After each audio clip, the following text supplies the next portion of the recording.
Now it's time for case studies. So we have industry leaders and some of the hoteliers will be joining us, will be sharing their success story. We have Stephen Harron, there he is. And the next is Jonathan and Vidar, all right?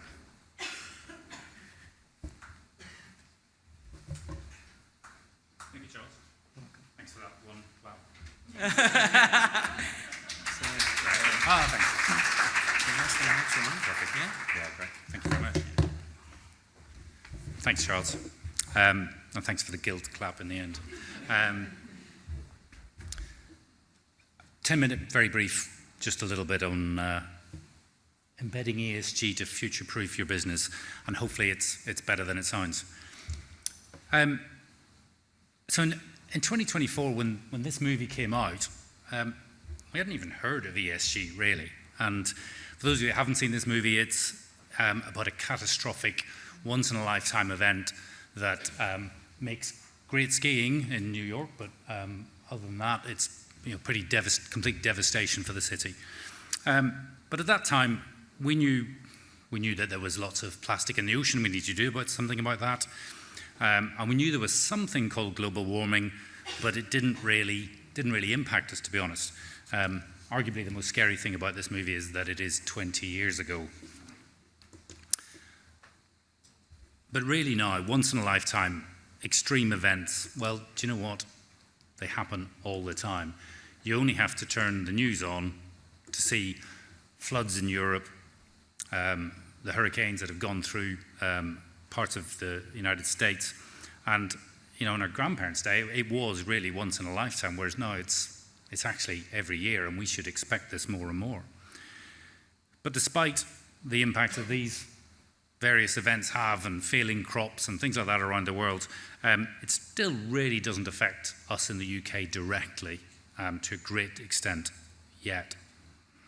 But the UK has some 400 islands, many seaside towns, and in years to come, it's very realistic that some of those places will be underwater or just won't exist.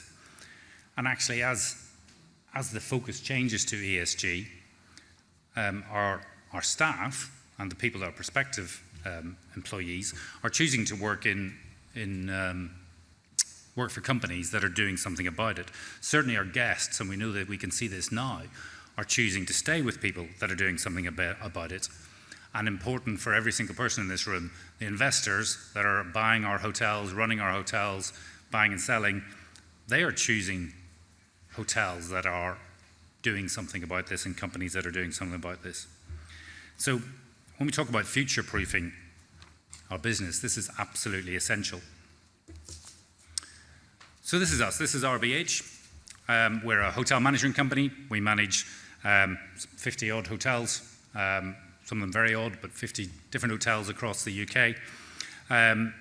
We have 26 different owner groups to contend with, 26 different views, opinions, and priorities. And it's up to us to engage with those owners, engage with the brands that you see, and indeed the independent hotels, and work with their goals and make it integral to our business strategy, which is what we've tried to do. These are a snapshot of some statistics from an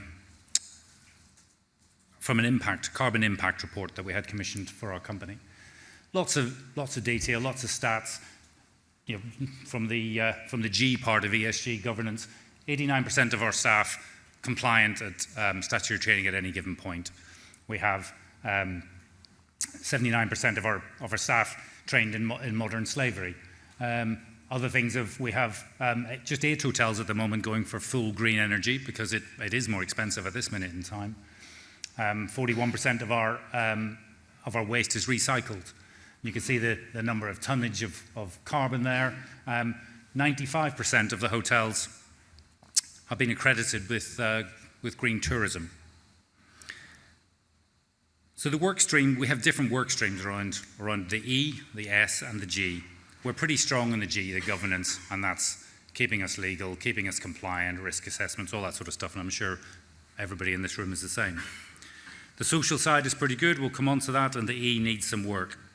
But as you can see from just a snapshot of these handful of stats, the ability to measure it is absolutely key.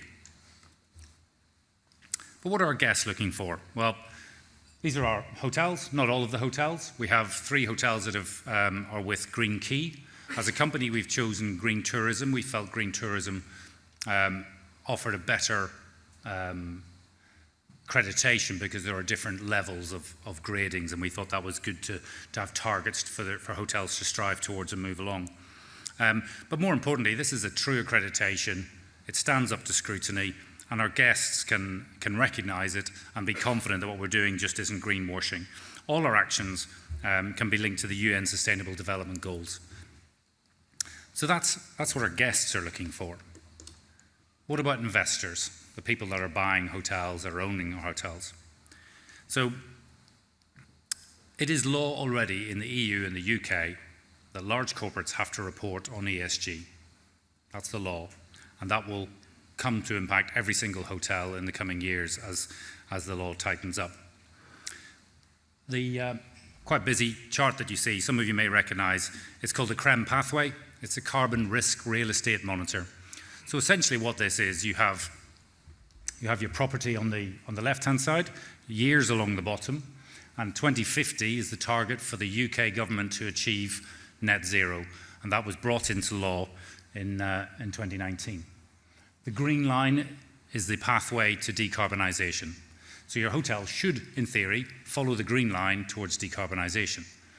And if you fall off the pathway, you don't keep up with the pathway, you're at risk of becoming stranded. Why is that important? Well, if you become a stranded asset, then to get back on the pathway will cost a lot of money. You'll have to invest in getting rid of gas out of your kitchen, as a very simple example. Insulation, whatever it might be, voltage optimization, LED lights, all those things cost an awful lot of money. And if they all are required to happen at one time, it could devalue the property that your owner has. And if it's devaluing the property, that puts his ability to repay his debt, because the loan to value falls, but also if he's trying to sell it, he won't get the required value that he's looking for. So this is a very real risk for all our owners. And as a management company, we want to work with our owners to make sure that we're helping them achieve those goals. So as I say, this became law in 2019 that Parliament passed the UK government. By 2050, we would be effectively net zero, a net zero emitter. We've been working on our consumption. We're by no means done. We have a long way to go, but we have a plan, and we're working on that plan. We've got quick wins, as I said, things like LEDs, which I'm sure many people have done, voltage optimization, renewable energy, variable speed control extracts in the kitchens and in bathrooms. But it is a journey, and we have, as I say, still quite a long way to go. That's our carbon footprint. Some would argue a bit more of a stamp than a footprint, but 69% of our carbon from our hotels actually comes from Scope 3 emissions, as it's called, which is supply chain, so things that we buy into the hotel, not directly related to things that we produce or do in the hotel itself.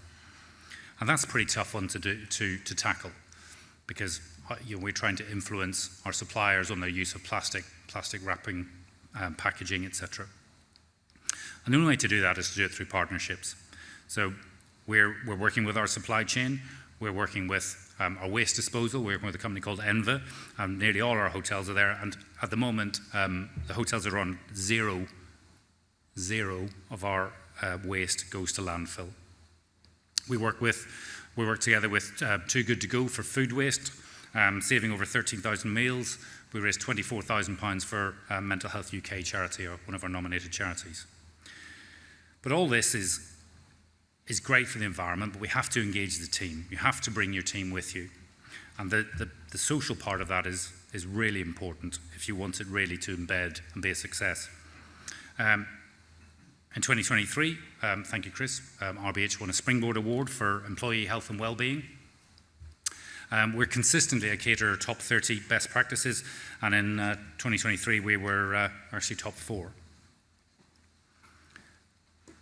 You've got to bring your team with you, and you've got to bring your guests with you on this journey. This is Hetty. And HETI is just one of the ways in which we try and communicate around the hotel with our staff and with our guests without putting it too much in your face where it could be argued that you're greenwashing. We have various QR codes around the hotel, and they may be stuck over a plug, where if you scan the QR code, we'll tell you about voltage optimization. It might be about bulk amenities near your bathroom, or it might be we use example of Nutella as an example of nothing against Nutella particularly. We've moved away from Nutella because of the amount of palm sugars and oils that it uses, and we've moved to an alternative. The guest sees an unbranded product and thinks they're just trying to save money. Well, actually, we're moving away for a reason, so we try and communicate that to our guests. So in answer to the question, how do you future-proof your business? I think by embedding ESG in all the ways I've spoken, and many more, I'm sure, that will future-proof your business. It makes sense for your business, and it makes sense for all of us, for the world we share. Thank you.